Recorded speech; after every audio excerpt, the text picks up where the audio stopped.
Hello, welcome back to my channel. My name's Stacy. So, my reaction to the Diddy verdict that is in guilty on the transportation of prostitutes, not guilty on RICO, not guilty on the sex trafficking charges, which is disappointing.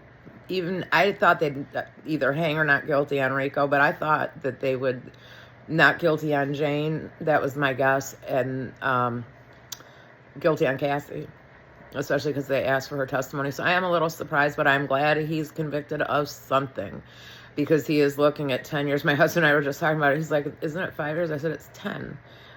He's like, for both? I said, no, that it's 10 per count. And I said, pull the federal, because he Googled it, like he asked his, AI thing on his phone. And, he gave us the Michigan statute. I said, tell it the federal sentencing or the federal sentencing statute for transportation. And so he looked it up and he's like, dang, it is 10 years. He was shocked that he got convicted of that. He frankly thought he'd walk. So we've been having a battle of wills in the house. That's when I said in another video, we don't agree, in my own house. And my son and I are like, are you crazy? He's like, I just don't think they're going to find him guilty. He's like, I'm not saying he's not guilty. He's like, I just don't think the jury's going to see it that way. So, but, they did, find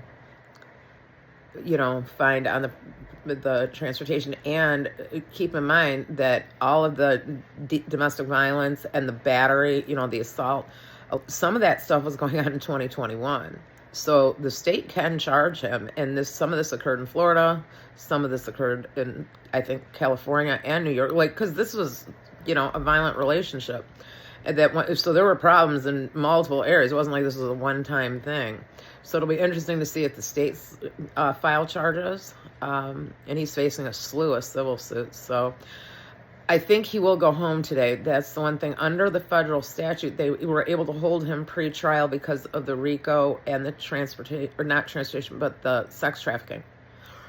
With him not being found guilty on those, the most serious of the crimes, not that these aren't serious crimes, but you know what I'm saying, relative. With just those two, there is a possibility. If he was anyone else, he'd go home until sentencing. But if he was anyone else, he probably wouldn't have been held on just those two charges pre-trial. And he got caught with drugs and stuff. So I don't know. We shall see. But I'm disappointed he didn't get more, but I'm glad he got something. So I guess we'll leave it there for now. Please like and subscribe for my continuing coverage on other cases. And I will see you in the next one. Bye.